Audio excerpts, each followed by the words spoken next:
Could a simple river hold the key to some of the scariest discoveries ever made? What if the next discovery could completely rewrite history? From sunken cities to mysterious golden eggs and even frozen alligators, join us as we count down 18 river finds that scared scientists and left everyone questioning what's really out there. Let's dive in. Mayan city sunk. Beneath the calm, glassy surface of Lake Atitlan in Guatemala lies a mystery frozen in time. The ancient Maya city of Samabaj. Sitting 55 feet underwater, this sunken city has become the focus of an international team of underwater archaeologists who have been diving, mapping, and photographing its remains since 2017. With experts from Mexico, Guatemala, Belgium, Spain, France, and Argentina involved, it's like an underwater detective story where every dive uncovers a new clue. But how does an entire city end up at the bottom of a lake? Did it sink gradually, or was it a sudden catastrophe? Scientists believe the city wasn't built on the lake's shores, but rather on an island that once rose above the water.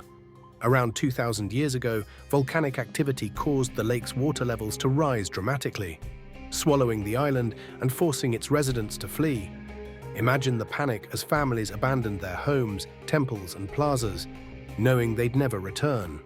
Lake Atitlan itself is no ordinary body of water.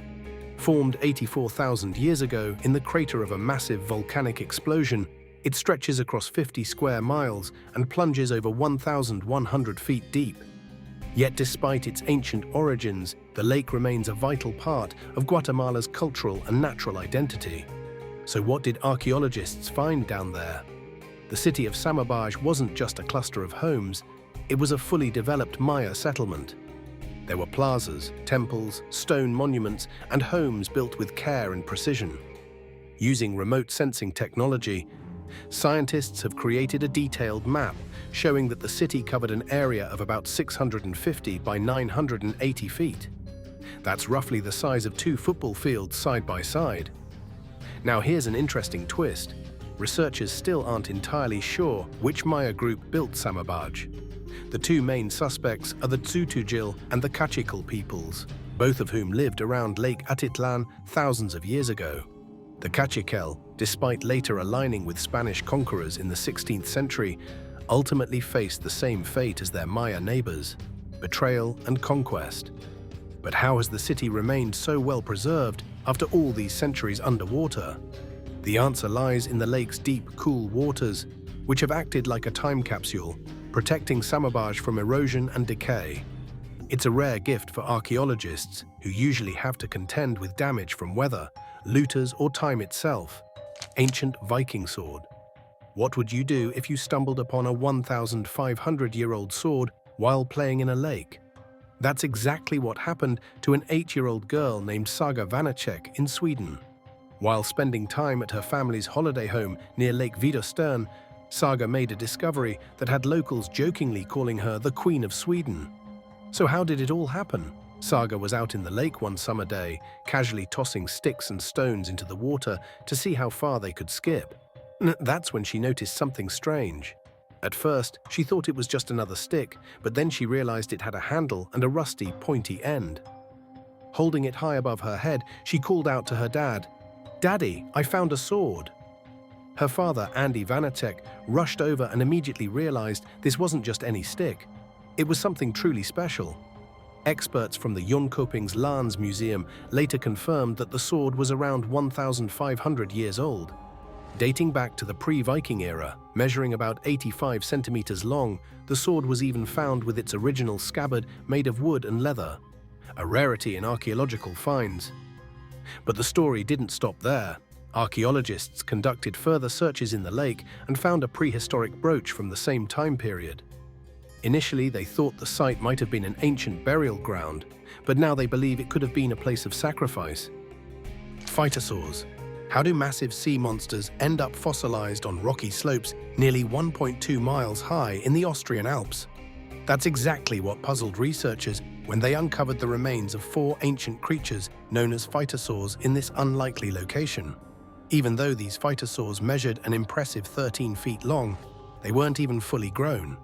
According to bone analysis, they were only about 8 years old and still actively growing when they died, said Richard Butler, a professor of paleobiology at the University of Birmingham. But how did these fossils even make it down the mountain? When the fossils were first discovered in 1980 by Sepp Steinberger, a local cave explorer, a team from the Natural History Museum in Vienna launched an expedition to recover them. The terrain was so rugged that they had to use a helicopter to airlift the fossils out of the mountains. Despite being displayed in the museum shortly after excavation, the fossils remained unstudied for years. Why? Simply put, there aren't many experts who specialize in phytosaurs. It wasn't until 2013 that an international team of scientists from the UK, France, Austria, and Switzerland began to carefully study the remains. So what exactly is a phytosaur?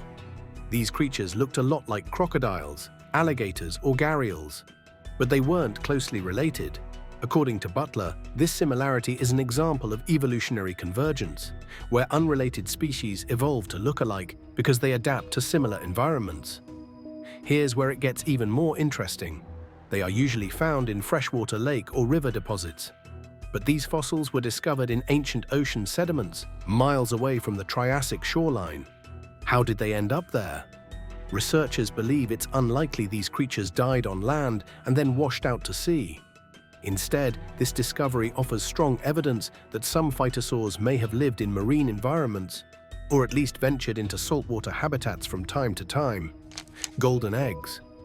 Deep beneath the Pacific Ocean, near an underwater volcano, scientists recently came across something bizarre, a mysterious golden object resting on the ocean floor. Dubbed the spooky golden egg, this strange find has sparked wild curiosity, drawing comparisons to science fiction stories like The X-Files. So what exactly is this golden mystery? During an expedition by the National Oceanic and Atmospheric Administration, researchers used remote-controlled equipment to carefully extract a sample of the object.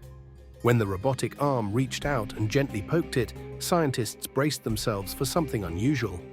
But instead of cracking open or oozing something alien, the object turned out to have a soft, silk-like texture. What could it be? Some scientists think it might be an ancient eggshell, while others suggest it could be the remains of a sea sponge. Despite these theories, no one really knows for sure. Samples have been collected and carefully sealed in tubes, ready for further analysis in a laboratory. What's even more fascinating is that this discovery happened during a live-streamed deep-sea exploration mission. Viewers worldwide watched in real time as scientists puzzled over this golden anomaly, adding to the growing excitement and speculation. Paku fish. Hidden within the Amazon's river basins lives an unusual fish that intrigues locals and scientists alike, the Paku fish. Closely related to the infamous piranha, it shares the same number of teeth. But there's a surprising difference. Paku teeth resemble human ones. These square, flat teeth are perfectly suited for the paku's omnivorous diet, whereas piranhas are strictly carnivorous. What truly sets it apart is its love for nuts. Using its strong, human-like teeth, the fish easily cracks shells to feast on this favorite delicacy. While it occasionally eats other fish, its nut-crunching habit has earned it an unusual and alarming reputation. Several fishermen have reported being attacked by paku, with the fish biting off their testicles. This has led locals to believe that paku specifically target male reproductive glands. However, experts suggest the fish likely mistook these body parts for nuts, a testament to its peculiar feeding habits. Although it is native to South America, it has turned up worldwide in recent years, including in Denmark, Russia, North America, England, and other countries. This spread is largely attributed to its popularity in aquariums, as the paku is generally considered non-aggressive. However, it can grow up to 100 centimeters in length, making it an impractical pet for most fish keepers. Despite its intimidating stories, the paku is not inherently dangerous. Its unexpected global presence raises questions about how human activity contributes to the relocation of species. iPhone discovered. It's a common scenario. People often accidentally drop their phones into the water. When a smartphone falls into a deep body of water, most people assume it's lost for good. However, as they say, nothing is impossible. Ever wondered if a lost phone could still work after months underwater? This incredible story happened in the United Kingdom. Owen Davis was canoeing on the River Wye when he capsized, and his iPhone fell out of his pocket. He didn't even bother trying to find it, assuming it was gone forever. But 10 months later, a town resident from Cinderford, Miguel Pacheco, stumbled upon the lost phone at the bottom of the river. After pulling it out of the water and drying it off, he decided to give it a try and was stunned to see it still worked. Excited by his find, he posted a photo of the phone on social media in the hopes of finding the owner. By pure chance, Owen saw the post, recognized his phone, and reached out to Miguel. The two met, and Owen was able to retrieve his gadget. Can you believe that the phone worked after being submerged for so long? This amazing find shows that sometimes things we think are gone for good can have a surprising second chance. Lost city of Heraklion. Can you imagine an entire city submerged beneath the waves? Welcome to Heraklion, Egypt's astonishing lost city. Once a bustling trade hub and a spiritual center at the mouth of the Nile, this ancient city vanished beneath the sea over 1,200 years ago. For centuries, people thought it was nothing more than a myth, like Atlantis. But in 2000, underwater archaeologist Frank Goddio and his team finally uncovered its remains. Before this discovery, Heraklion was little more than whispers in ancient texts by historians like Herodotus and Strabo. Herodotus claimed it was where Heracles himself set foot in Egypt and where Helen of Troy and Paris once sought refuge before the Trojan War. Strabo described it as a city located east of Canopus at the Nile's mouth. But for a long time, these stories were dismissed as legends. So how did Frank Goddio and his team find Heraklion? Using advanced geophysical technology, his team meticulously scanned the seabed, mapping the area with precision. They started in 1996, covering over 100 square kilometers of seabed. After years of painstaking work, they finally struck gold in 2000, the ruins of Heraklion. The city was found about 32 feet below the water's surface and 4 miles from the modern coastline. Beneath layers of sand and silt, the team uncovered an ancient world frozen in time. Temples, colossal statues, sphinxes, sarcophagi, gold coins, and even entire shipwrecks lay hidden beneath the murky waters. Among the most breathtaking finds was a 17-foot-tall statue of Hapi, the god of the Nile's flood, carved from red granite. But why did Heraklion sink in the first place? Scientists believe a combination of geological factors caused its downfall. The soft clay soil beneath the city gradually weakened, while rising sea levels and seismic activity added further pressure. Eventually, the land gave way, and Heraklion slipped beneath the waves. What makes Heraklion even more fascinating is its dual identity. Ancient Egyptians called it Thonis, while the Greeks knew it as Herakleion. This connection was confirmed when archaeologists discovered an ancient stele inscribed with both names. Today, only a tiny fraction of Heraklion has been excavated. Around 2% of the entire site. Frank Goddio himself has said that fully uncovering Heraklion could take centuries. For perspective, it's about 3 times the size of Pompeii, a site that's been under excavation for over a century. Artifacts recovered from Heraklion have been displayed in major exhibitions worldwide, including the British Museum and the Institut du Monde Arabe in Paris. These exhibitions showcased colossal statues, intricate gold jewelry, and stunningly preserved inscriptions. Frozen alligators. In the face of extreme cold, certain animals have developed remarkable survival techniques. One such example comes from alligators in a North Carolina natural park. How do these reptiles manage to survive when temperatures plunge and the water freezes around them? The answer might surprise you. In 2018, the US experienced a particularly cold winter, with air temperatures dropping to near-record lows, causing many bodies of water to freeze. The swamps in the Shot River Swamp Park in North Carolina were no exception. The alligators living in these swamps faced a significant challenge, but they found a fascinating way to survive the freezing conditions. Park staff witnessed a peculiar sight: snouts of alligators emerging from the ice-covered swamp. At first glance, it might have seemed as though the ice had caught the alligators off guard, trapping them while they tried to escape the water and reach land. But what was really happening? One of the park employees posted pictures of this phenomenon, along with a video explaining the situation to puzzled viewers. It turns out that the alligators were using an incredible survival tactic. They poked their snouts out of the ice to breathe, while their bodies entered a state of hibernation. The ice helped keep their dormant bodies in place, preventing them from sinking.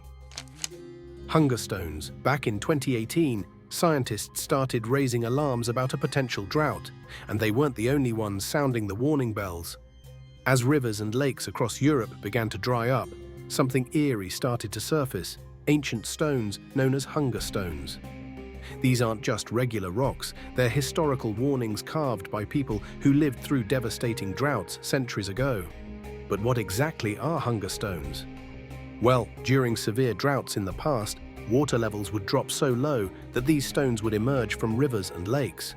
People would carve inscriptions into them, leaving behind chilling messages for future generations. One of the most famous stones resurfaced in the Elbe River in the Czech Republic. Its message is hauntingly simple: "If you see me, weep." And it dates all the way back to 1616. So why these stones were so important back then? In centuries past, drought wasn't just about brown lawns or water restrictions. It meant failed crops, empty granaries, and famine. Without rain, entire communities could face starvation. These stones were essentially ancient warning signs, telling future generations, "If you can see me, prepare for the worst."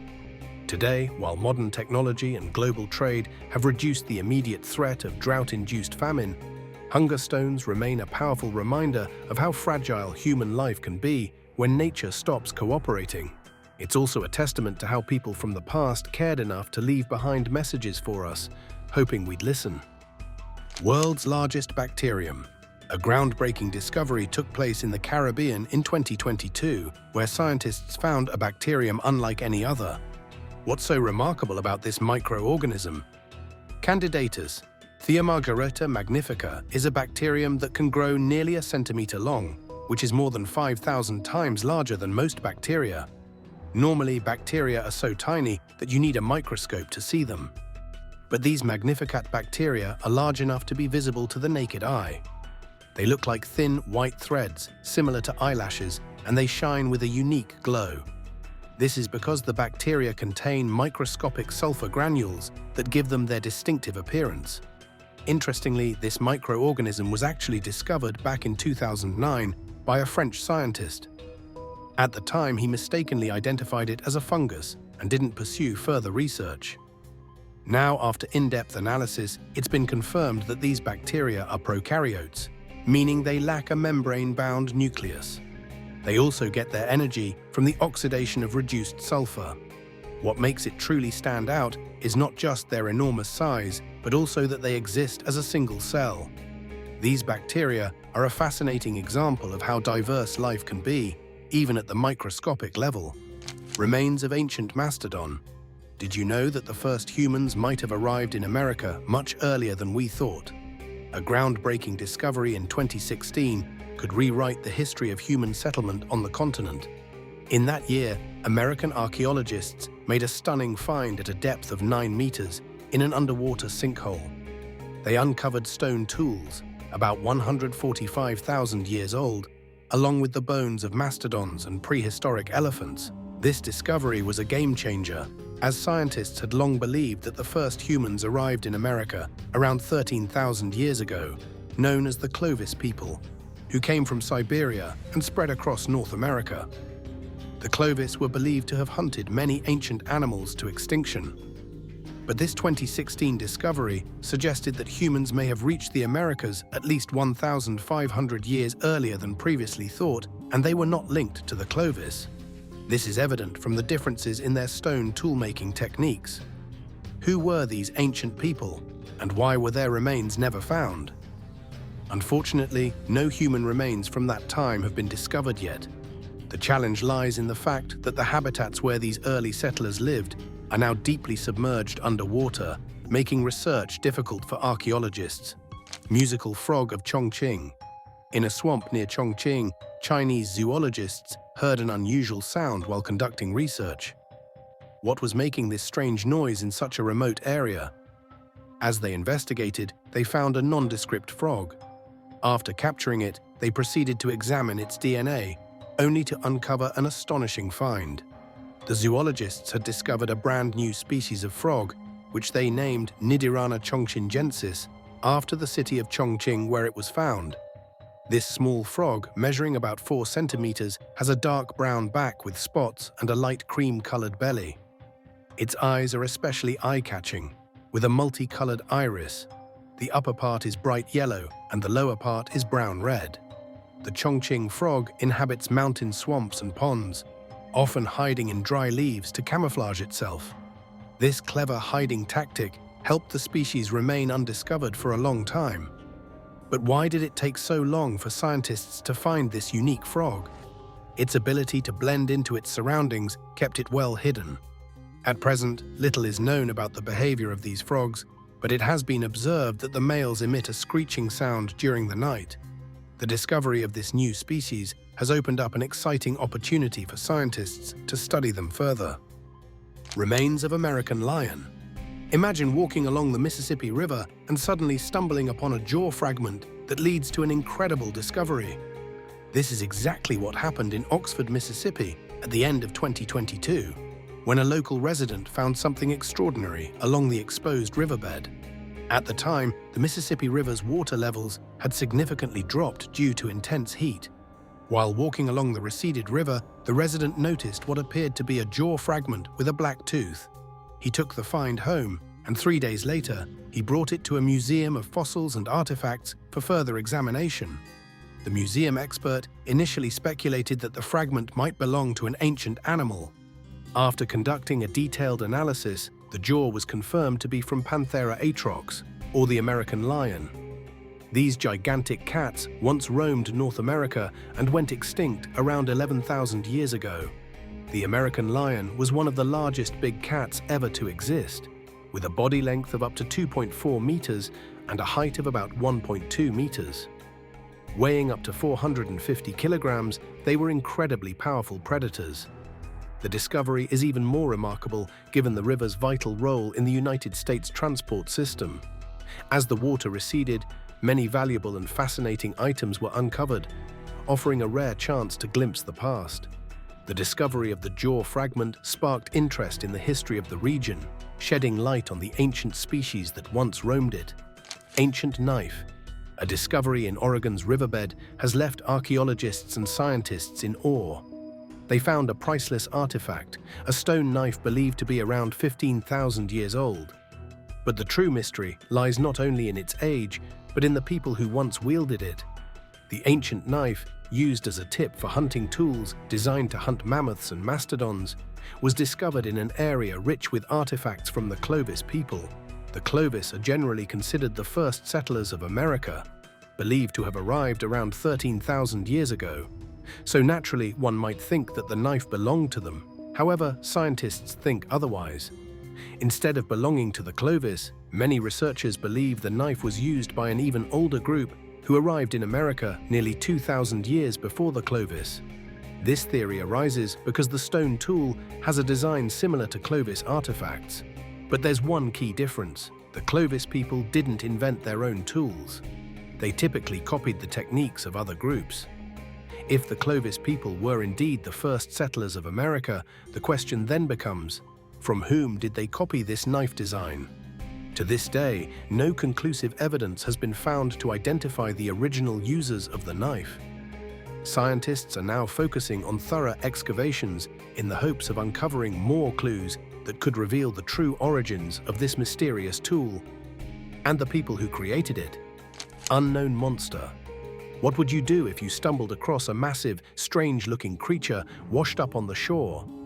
That's exactly what happened to a New York resident in May 2011 when they discovered an odd beast along the banks of the East River. The creature was over 2 meters long, with a body that looked like a fish, but a head that some said resembled a dog. As you might expect, photos of the bizarre find spread like wildfire online. People speculated wildly. Was it a sea monster? A cryptid? Some kind of mythological creature? Social media was buzzing with theories, each one wilder than the last. But before anyone could get too carried away, zoology experts stepped in to clear up the mystery. The creature, they explained, wasn't a monster at all. It was an Atlantic sturgeon. Now, if you've never seen one before, Atlantic sturgeons are genuinely odd-looking fish. They're sometimes called living fossils because their species has been around for millions of years. These fish can grow up to 2.5 meters long and weigh as much as 140 kilograms. What makes them look so alien? Instead of regular fish scales, Atlantic sturgeons have 5 rows of bony plates called scutes running along their bodies. These armored shields give them a prehistoric, almost otherworldly appearance. SS Camloops. Deep in the heart of the Great Lakes region, a chilling discovery has baffled and terrified scientists for decades. In May 1928, along the rugged shores of Isle Royale, near an inlet leading to the lakes, fishermen stumbled upon a series of haunting finds. Bodies eerily preserved by freezing waters, scattered wreckage, and mysterious artifacts that pointed to the tragic final voyage of the SS Camloops. But how did the freighter and its crew meet their untimely end, and what led to such unnerving preservation of the remains? The story began months earlier, in December 1927, when the SS Camloops, a Canadian freighter, departed from Port Colborne, Ontario, navigating treacherous winter storms. After a brief stop in Sault Ste. Marie, where Captain William Bryan sent a cautious letter to his wife, the ship ventured onward into the unforgiving waters. The Camloops was last sighted during a fierce blizzard. Another steamer, the Kedok, reportedly signaled a warning to the Camloops about dangerous unseen rocks. But in the chaos of frost fog and roaring waves, the freighter vanished into the stormy expanse, never to be seen again. Until months later. When spring arrived, the melting ice revealed chilling evidence. Life preservers marked with the Camloops name floating near a narrow inlet, alongside a lifeboat, oars and scattered supplies like medicine and toothpaste. Bodies of crew members washed ashore, eerily intact due to the icy waters. One particularly disturbing find was the remains of Honoré Guignist, the first mate, discovered inland as though he had wandered in desperation before succumbing to the elements. Forensic experts were called in to study the remains, and scientists were puzzled by the exceptional state of preservation caused by the freezing temperatures. The eerie condition of the crew and their belongings sparked rumors of ghostly hauntings around Isle Royale and in the waterways feeding into the lakes. To this day, the wreck of the SS Camloops lies undisturbed on the lakebed. A chilling underwater time capsule, Spanish Stonehenge. As the summer drought of 2022 gripped Spain, it revealed more than just the effects of climate change. Beneath the dry landscape, an extraordinary archaeological treasure resurfaced, the Dolmen of Guadalperol. Known as the Spanish Stonehenge, this 5,000-year-old site had been submerged under the waters of the Valdecañas Reservoir for decades, hidden from view. What makes the Dolmen of Guadalperol so fascinating? And how does it compare to England's famous Stonehenge? This prehistoric site consists of 150 granite stones arranged in a circular pattern, with a diameter of 5 meters. At its center lies a corridor-like space stretching 21 meters long and 1.5 meters wide. While Stonehenge is known for its towering megaliths, the dolmen is distinguished by its unique structure and historical context, offering a glimpse into ancient rituals and life. The site was first discovered in 1926 by archaeologist Hugo Obermeier. However, in the 1960s, the creation of the Valdecañas Reservoir led to its submersion, concealing it from researchers for decades. The drought conditions of 2022 caused the reservoir's waters to recede significantly, providing scientists with a rare chance to study the site up close. Experts believe the dolmen served as a ceremonial space or burial site, reflecting the advanced capabilities of the people who constructed it. The re-emergence of the stones has sparked new interest among archaeologists and historians, who are now eager to uncover more about the site's origins and purpose. The Dolmen of Guadalperol not only highlights the ingenuity of ancient civilizations, but also raises questions about how modern environmental changes are unveiling lost chapters of our past. Nazi gold in Alpine Lake. What if one of the world's biggest treasure mysteries wasn't buried underground, but hidden beneath the dark waters of an alpine lake? For decades, rumors have swirled about Nazi gold resting at the bottom of Austria's Toplitzsee Lake. But according to German biologist Professor Hans Fricker, treasure hunters might be better off looking elsewhere. Fricker wasn't searching for gold when he began exploring the lake in the early 1980s. Backed by the Max Planck Institute, he set out to study the lake's unusual ecosystem. Toplitsee is rich in sulfur and completely devoid of oxygen in its deeper layers, making it a unique environment for biological research. But instead of rare aquatic life, Fricke stumbled into one of history's most persistent legends. During his first dive in a specially designed submersible named Geo, Fricke made a shocking discovery about 60 meters below the surface. Using Geo's mechanical arm, he pulled up a bundle of forged English pound notes. These weren't just any counterfeit bills. They were remnants of Operation Bernhard, a Nazi scheme to destabilize the British economy during World War II by flooding it with fake currency. The origin of these notes goes back to 1945, as the Soviet Red Army closed in on Berlin. A convoy transported printing materials and forged money from the Sachsenhausen concentration camp to Toplitsee. With time running out and no way to destroy the evidence, the chests were dumped into the lake over 2 frantic days. But the forged bills weren't the only things hidden beneath the lake's surface. Fricke's explorations revealed a military graveyard. Bombs, mines, V-rocket parts, unopened chests, and even experimental devices used by the German Navy. In 1984, divers recovered more forged pounds and a chest filled with classified documents about U-boat research. Which discovery amazed you the most? Drop your thoughts in the comments below, and don't forget to like, share, and subscribe for more mind-blowing stories. Thanks for watching, and we'll see you next time.